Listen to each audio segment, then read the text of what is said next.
दोस्तों हीमोग्लोबिन का नाम तो प्रायः सब के सब सुने होंगे, लेकिन हीमोग्लोबिन का काम क्या है ये बहुत कम लोग जानते होंगे।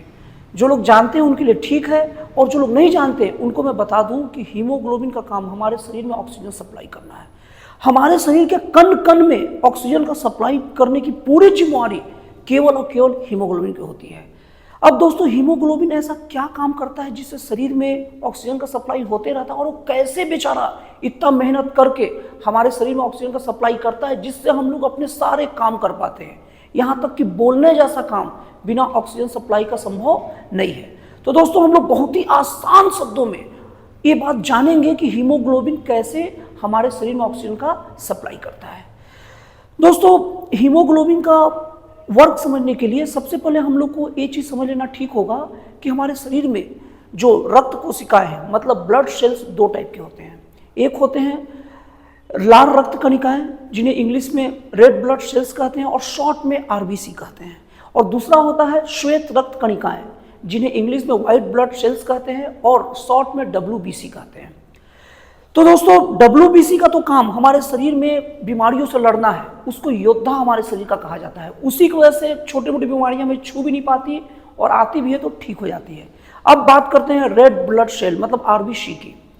तो आरबीसी के अंदर ना एक गोलाकार प्रोटीन होता है जिसे हीमोग्लोबिन कहते हैं। ध्यान रखिए दोस्तों, जो लोग कॉम्पिटिटिव एग्जाम की तैयारी करते हो अपने एक गांठ बांध लीजिए, हीमोग्लोबिन का आकार गोलाकार होता है और हीमोग्लोबिन एक प्रोटीन है। अब हीमोग्लोबिन प्रोटीन की एक खासियत होती है कि जहां ऑक्सीजन ज्यादा मिले वो तुरंत ऑक्सीजन से रिएक्शन करके ऑक्सी हीमोग्लोबिन बना लेगा, और जहां ऑक्सीजन की कमी दिखे वो ऑटोमेटिक फिर से ब्रेक हो जाएगा, हीमोग्लोबिन अलग ऑक्सीजन अलग, और जहां जरूरत हो वहां उपयोग हो जाएगा। अब फंक्शन समझिए, हमारा जो फेफड़ा होता है वो ऑक्सीजन का पूरा भंडार होता है। हम जब सांस लेते हैं तो फेफड़ा ऑक्सीजन को अच्छे तरह से समेट कर अपने अंदर भर लेता है, और फेफड़ों के बगल में बहुत सारी बहुत पतली रक्त कणिकाएं बहुत तेजी से दौड़ते रहती है, और ये रक्त कणिकाएं इतनी पतली होती है कि उससे आराम से हवा आगे पीछे जा सकता, और उस हवा में बहुत ज़्यादा मात्रा में मौजूद ऑक्सीजन अंदर चल जाता है। मतलब ब्लड सेल जो घूम रहा है वो ब्लड सेल से अंदर चल जाता है, और वहाँ पर मैंने अभी आपको बताया कि हीमोग्लोबिन का आदत क्या होता है, जहाँ ज़्यादा ऑक्सीजन दिखे रिएक्शन करके क्या बनाएगा, ऑक्सी हीमोग्लोबिन। मैं आवाज़ को उतार चढ़ाव के साथ इसलिए बोलता हूँ कि आपके दिमाग में बात अच्छे से बैठ जाए। वहां ऑक्सी हीमोग्लोबिन बना लेगा। अब हार्ट है, हमारे शरीर को पंप करता रहता है बहुत तेजी से, सभी अंगों में वही रक्त को घुमाते रहता है।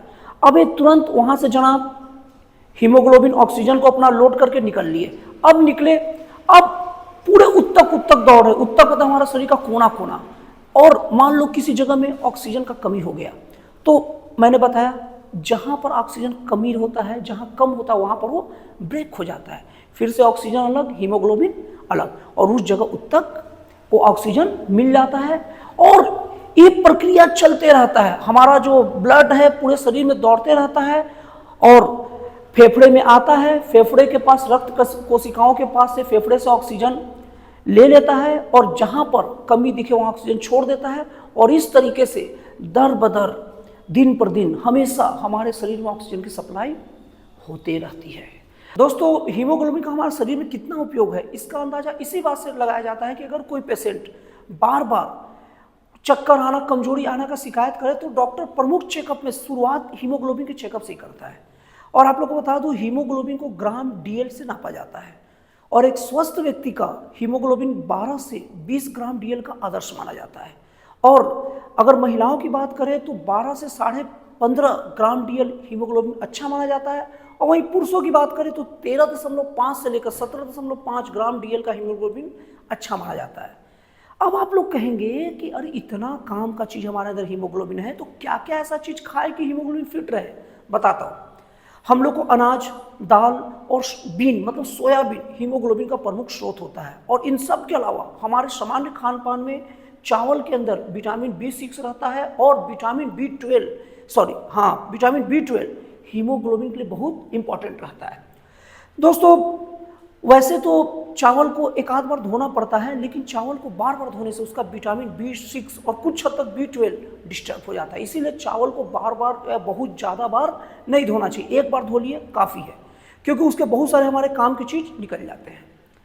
अब दोस्तों हम लोग ये सोचते हैं कि अगर हीमोग्लोबिन शरीर में कम पड़ जाए तो क्या क्या शरीर में समस्या आएंगी। दोस्तों हीमोग्लोबिन का शरीर में कम होने का साफ साफ मतलब है ऑक्सीजन सप्लाई कम होना, और ऑक्सीजन सप्लाई कम होने से ये मत पूछिए कि क्या क्या समस्या आएगी, ये पूछिए कि क्या क्या समस्या नहीं आएगी। ऑक्सीजन सप्लाई कम हुआ मतलब शरीर के सारे ऑर्गन का काम डिस्टर्ब हुआ।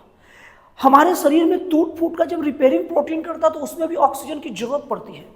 हमारे शरीर का ऊर्जा का स्रोत ऑक्सीजन ही है, वही मतलब वसा को जलाता है तो हमसे प्रोटीन मिलता है।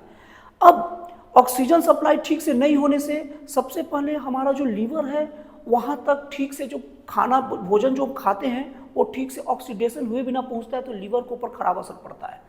और उसके बाद हमारे शरीर के बहुत सारे अंग ठीक ऑक्सीजन सप्लाई का ठीक से काम नहीं कर पाते। और सबसे मेन काम जिसे मैं हर वीडियो में बताता हूँ, बार बार बताता हूँ, कैंसर का प्रमुख कारण शरीर में ऑक्सीजन सप्लाई का कमी होना है। तो कैंसर तक का कारण कम हीमोग्लोबिन बन सकता है। इसीलिए दोस्तों हम लोग को अपने शरीर में हीमोग्लोबिन का विशेष ध्यान रखना चाहिए और ऐसे खान पान का उपयोग करना चाहिए जिससे हमारा शरीर का हीमोग्लोबिन बैलेंस रहे। वैसे किसी का जब हीमोग्लोबिन कम होता है तो डॉक्टर फोलिक एसिड की गोली देता है जिसमें पर्याप्त मात्रा में हीमोग्लोबिन हमारे शरीर में मिलता है, लेकिन उस गोली के साथ में बहुत सारे केमिकल रहते हैं जो हमको नुकसान पहुंचाते हैं, हमारा हार्ट किडनी को बहुत नुकसान पहुंचाते हैं। इसीलिए हमें कोशिश करना चाहिए कि सामान्य खान पान से ही शरीर के हीमोग्लोबिन को बनाए रखा जाए।